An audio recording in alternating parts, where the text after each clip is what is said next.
One thing about me that I've never told anyone before, or at least never outright stated to the public anyway, is that I'm a huge Nintendo nerd. Ever since I was a little kid, me and my family would always flourish over everything Nintendo. It was essentially a staple in our family blood. If you didn't own like a Wii U, DS, 3DS, or even a Nintendo Switch, you were missing out a lot. Now, it's been nearly 8 years since the initial reveal of the Nintendo Switch console, and I was still back in my middle school days when this first hit the shelves, and here I was, saving up my minimum wage cash just to show all my classmates this brand new console. Wow, does time fly so fast. Over the years, Nintendo Switch has always brought a smile to my face every single day, and still remains a cherished memory in my daily life, even during dark times.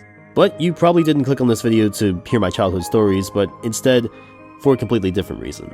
As I'm sure a lot of you are aware by now, Nintendo just dropped an official teaser trailer for what the next generation console will be in their lineup, and after numerous rumors, speculations, and official leaks by data miners, it was revealed that the next console will be the successor to the original Nintendo Switch, titled Nintendo Switch 2. Now, I'm clearly not the only person to talk about this new console, because hundreds and thousands have already covered this thing in amazing detail and faster than I ever could upload.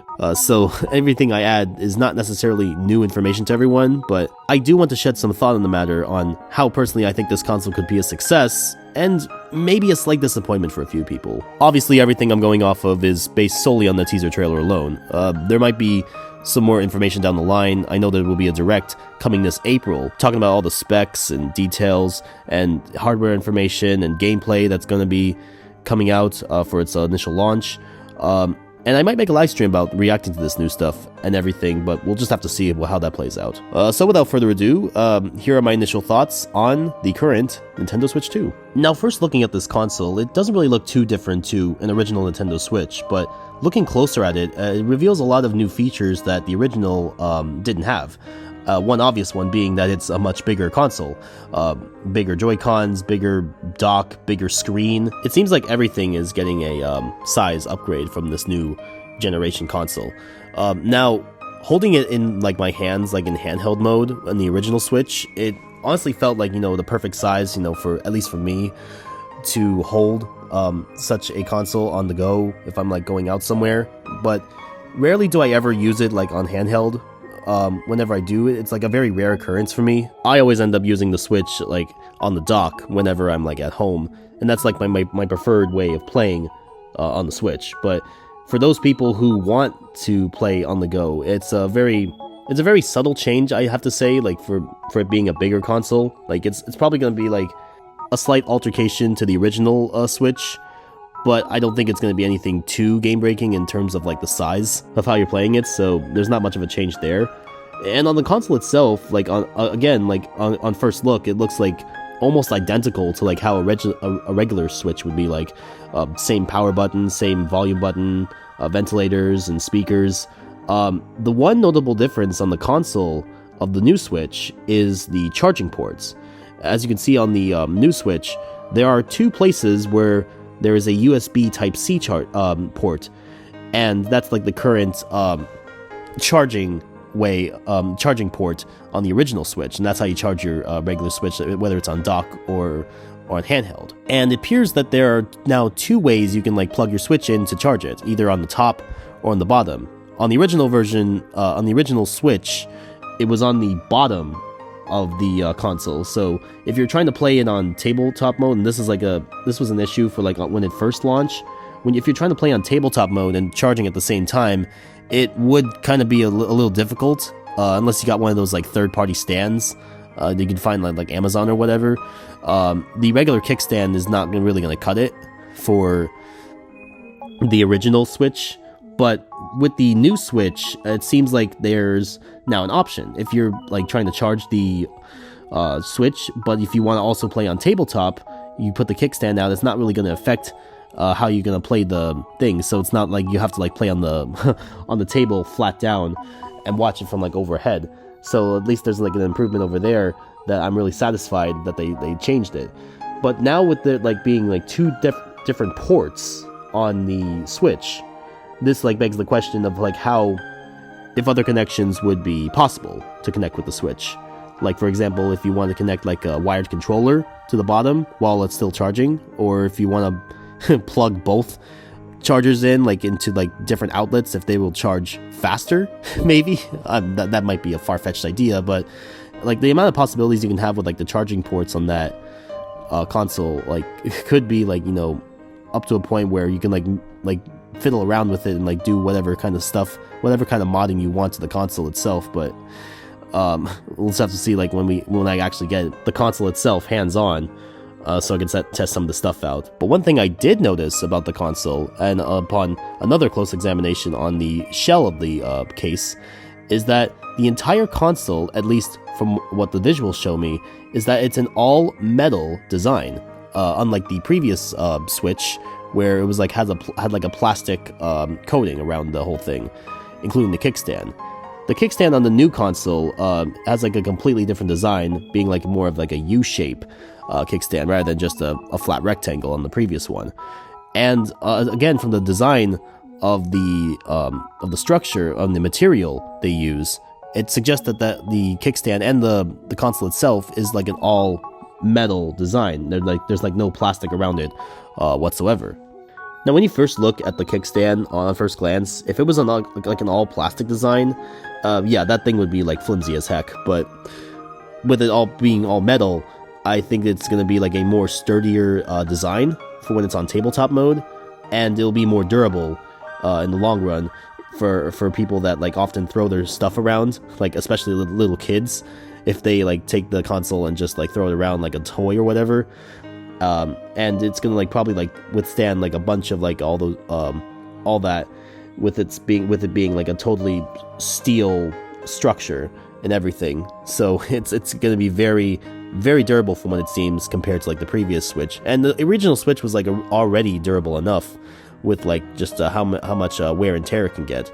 My original Switch has like at least been dropped like 10 times throughout its life, and it's still in like, you know, pretty good condition. Like there's hardly a scratch on it. So with this new console having a new design and material, I'm gonna guess it's gonna have like a more sustainable and strong life for everyone that like plays for any age. Along with its sleek design on the console itself, another point of interest about the console is the new Joy-Con controllers. And again, on first glance, there's not really much differentiation between this and the original Switch, but again, on closer inspection, there are a few more features about it that make it stand out compared to the original. So on the new Switch, there's the same button and control stick configuration like the original. The X, Y, A, B buttons and the home screen, the capture button, and the same control stick placement, and the same SL and SR buttons on like if you're playing with the Joy-Con sideways, and the wrist straps are back too, although it's like a little different design. But there are some new buttons on these controllers that are very interesting for me.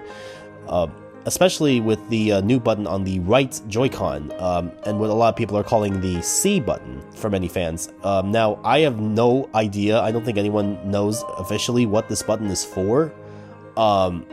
It could be like, I first thought it was like another capture button on the other side, in case people want to take like, you know, screenshots of that. But looking closer, it doesn't really look anywhere remotely close to the it doesn't have the same design as the capture button on the other controller. So this is suggesting that this is a completely different button entirely. And whether or not we'll see it in action like in the hands-on presentation that's coming out later, but it will be very interesting to see what that button does and all the features that it'll have for it. A huge difference between the Joy-Con controllers of the original and the new one is how they attach to the console itself. In the original, the Joy-Cons were like on rails, and you had to like slide it up and down in order to like attach it and detach it from the console.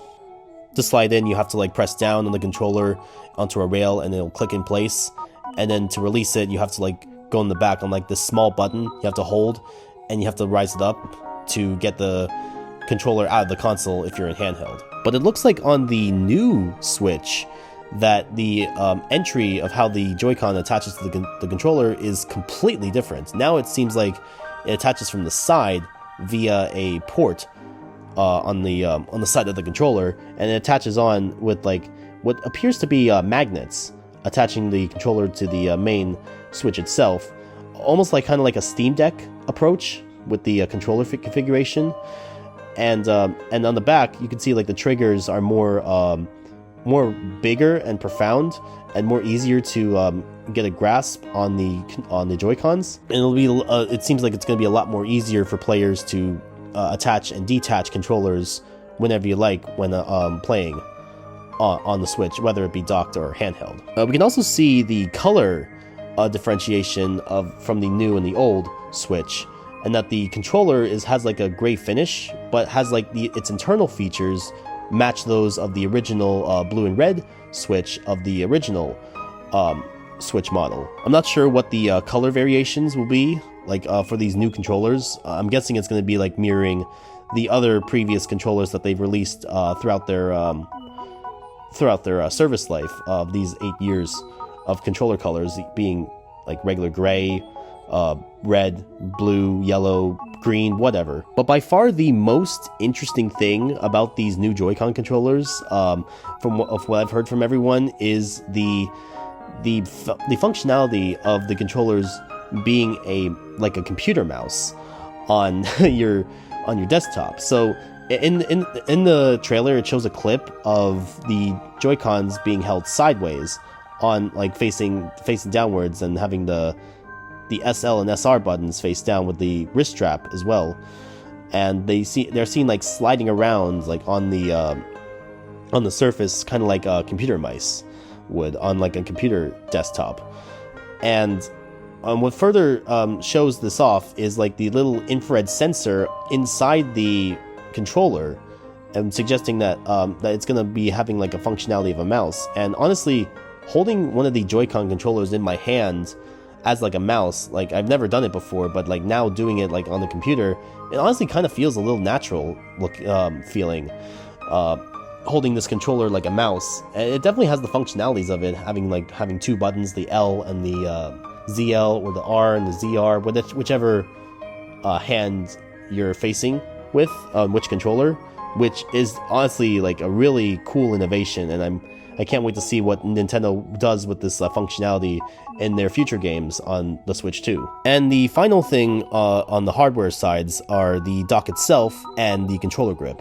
The dock seems to mirror the original one just a little bit, the only difference being like the more curvature shape of the dock itself, mirroring that of like the sleek design of the new Switch, and the control grip working almost like the original one as well, aside from like the controller connections on how they connected on the control grip. I'm assuming there's going to be like a charging grip as well, like on separate purchase, kind of like how they did with the original Switch, where there's like a charging version. So we'll probably see that like in the next couple of months after its release, sometime in the early summer or whatever, but we'll just have to see. One huge positive that I have for this Switch console, and a major selling point for a lot of people, is that most of the old Switch games are backwards compatible with the Switch 2. I love this. I have a massive collection of Switch games back on my old Switch, so seeing that this new console is now able to play the old Switch games that I've played on the old Switch is honestly a godsend. Now I say most of the Switch games because there will be some Switch games on like the regular Switch model that won't be able to be played on the new Switch. Mainly the ones that have features on the old Switch that the new Switch just doesn't have. One of them being the infrared sensor on the bottom of the right Joy-Con, which is surprisingly absent on the new Switch. So games that use that functionality are not going to be playable.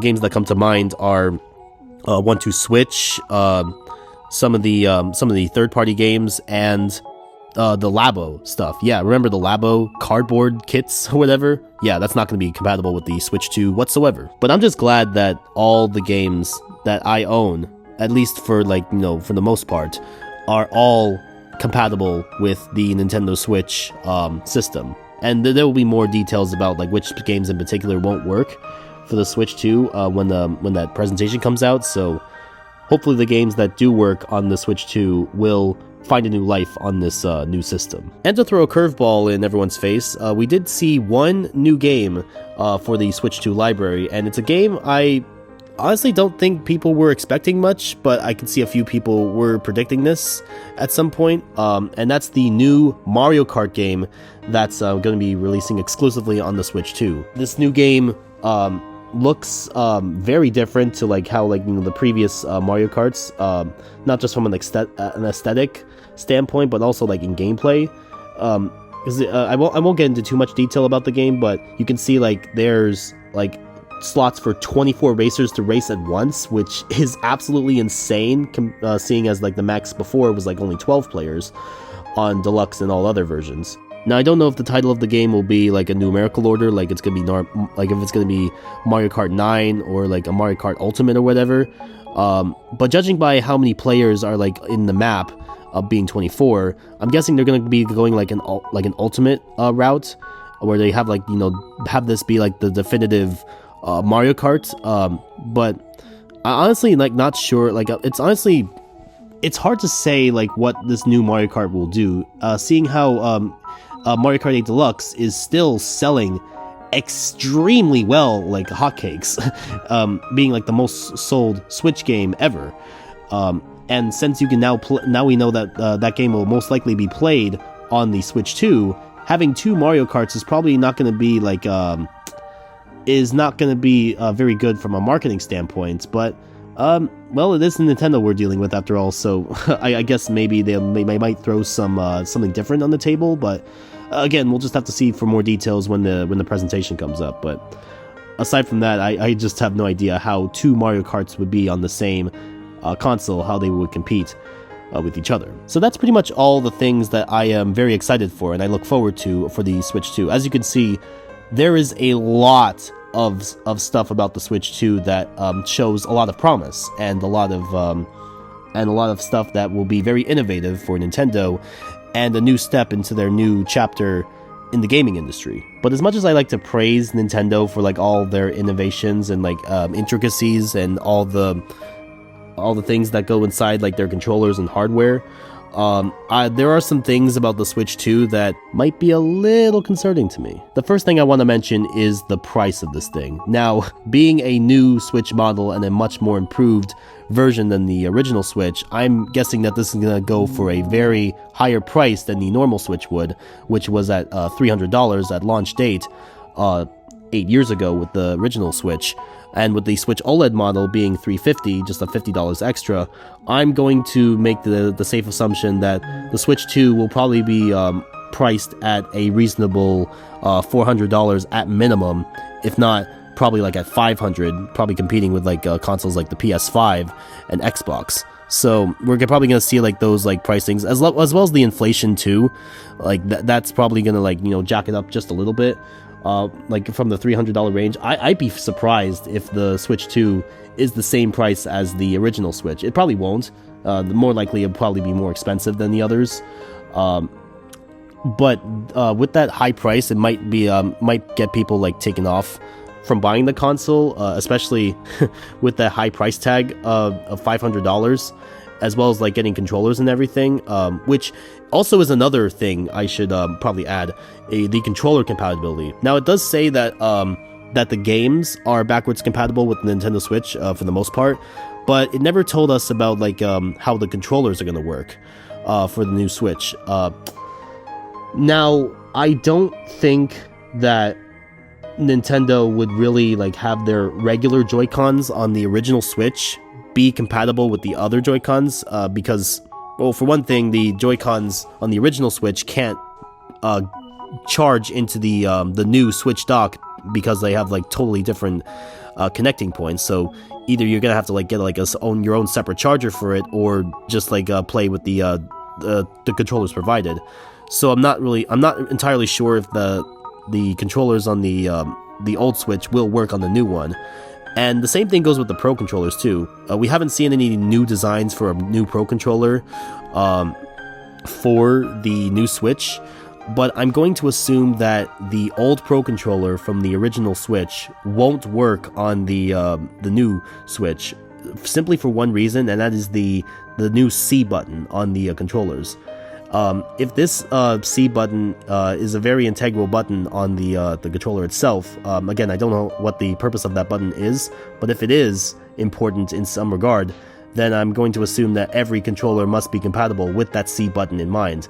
And since the old controllers don't have that C button, I don't really think that any of the controllers will be compatible. Again, I could be wrong about it, but if that's really the case of that you have to get new controllers for it, then for someone who has like a lot of controllers for the Nintendo Switch, that is honestly just very, very disappointing news. Seeing how, like, if you're trying to get like a new console and you have all these controllers, and it doesn't really work, it doesn't work at all with the console, then I don't know how it's going to be financially stable. And Nintendo is basically just asking you to get new controllers, which will probably be marked for $70-$80 for new controllers. So I'm not sure exactly if that's going to be necessarily a good thing or not with these new controllers. It just means more money down the drains, but hopefully I am wrong about these claims and that Nintendo will in some regard have these controllers be compatible in some way. But given everything that was shown in the teaser trailer, it's suggesting not to be the case, which I really hope is not. Another issue that I have on the original Switch that I'm kind of worried on for this new Switch model is the stick drift on the Joy-Con controllers. Now, for those of you who don't know what stick drift is, it's essentially when your controller stick on your Joy-Con controller moves in a direction that you're not pushing in, and it basically just is stuck like that, and there's like no possible way to fix it unless you like replace the entire stick entirely on the controller. Now, Nintendo has had this issue running with the Switch throughout all its 8 years and such with the Joy-Cons, and they actually do provide a free service for repairing these Joy-Cons if you send them to Nintendo headquarters, and they'll send you like a free Joy-Con on repair. Either they will repair it for you or they'll send you a brand new Joy-Con. So there wasn't really a definitive way of fixing Joy-Cons. It seems like it was like a plagued issue from the start, and this even affected like models like the Switch Lite and the Switch OLED. So I'm really praying that this new Switch model will fix these issues and Nintendo will find a new solution for these control sticks so that people won't get the same problems like they did in the original Switch. I mean, I myself didn't really have that much of an issue with stick drift. I only had it on a couple controllers, but they weren't too severe like people put it out to be. But I just really wish that this control stick issue won't be a problem on the new Switch model. And my final concern about this console that I have is honestly something that might affect like the long run and the longevity of this console, and that's just how it performs and how it sells to like the video game market. Now, with a name like Switch 2 being a direct sequel to the original Switch, people might look at like that console on the shelf and they might be thinking like, oh, why would I buy this Switch 2 when I already have a Switch at home? Like that functions almost identical to the Switch 2. Like, I know the exclusive Switch 2 games will definitely be a selling point for the console and the backwards compatibility, but paying that extra price for the Switch 2, essentially replacing your original Switch, like, I feel like people are going to be drawing between the line of whether they want to sell it and all their games and all their controllers for this new console, just to have like a similar console with a similar shape, similar games, and just everything that a regular Switch would do, but just slightly better. I mainly think that the price tag for this new Switch is probably what's going to turn a lot of people off initially, since $500 or $400 or whatever might be a bit much for a video game console anyway. So I'm really going to have to see how people will react, and we'll see what the official price tells us about this console to turn our heads on whether we want to buy this new one and sell our old Switch, or if we just want to keep our old Switch and not even bother touching with this one. Honestly, this almost reminds me of like how the Wii U operated in its 4-year run on Nintendo. Part of me is like kind of worried that the Switch 2 may fall under the same traps as the Wii U. I mean, I know the marketing of the Wii U was absolutely atrocious and definitely was a factor into its decline over these past few years or so. And in a similar light, I think the Switch 2 shares a lot of things with like the Wii U, and that's a more enhanced version of an original Switch. Even like even going back to like the backwards compatibility, which the Wii U had backwards compatibility with the Wii, and a lot of them sharing features with it. that share a similar lifespan. I mean, the Wii U was essentially the backbones of the creation of the Nintendo Switch in the first place, and how that console inspired Nintendo Switch to be created at all. There is the possibility that the Switch 2 may overexcel the Switch by a fair margin, but I highly doubt it's going to be as successful as the regular Switch is, considering how much the original Switch sold throughout its 8 years, and how this new Switch will enter the market and surpass that. I'm not really sure it's gonna be selling as well as the regular Switch is, but we'll just have to see when the presentation comes out again with these further details about the console. But hopefully we don't get another dumpster fire like the Wii U era did. Cross our fingers. So what do I think about the Switch 2? Well, it looks very, very promising. I love the new look that they're going for. I love the cool features on the new controllers. I love the detail they put in this model. And the new Mario Kart game seems to be very exciting. An overall well-constructed presentation. Though there are a few things I have concerns for, such as the pricing, the controller compatibility, and whether or not this console will be a success or not. No doubt I'll be buying this as soon as it launches, but I think I'll have to see more of what the console has to offer and the games that will come with it before I decide to purchase it. If Nintendo plans accordingly and no issues come from the defect of the new console, then I think they're in the clear. I love Nintendo and what they produce currently, but if this console flops, then their future may not be bright for them. But I'm 90% sure that won't happen. Nintendo knows full well of how to market this console, and they will do absolutely everything in their power to make this console as successful as it can be. Remember, they're a company that's always evolving with new ideas, changing the format of how the general public plays games, and the Switch 2 will be yet another innovation in the history book of Nintendo. But what do you think? Are you excited for the Switch 2, or are you not looking forward to it? Let me know down in the comments. Thank you so much for watching, and I'll see you all next time. Bye!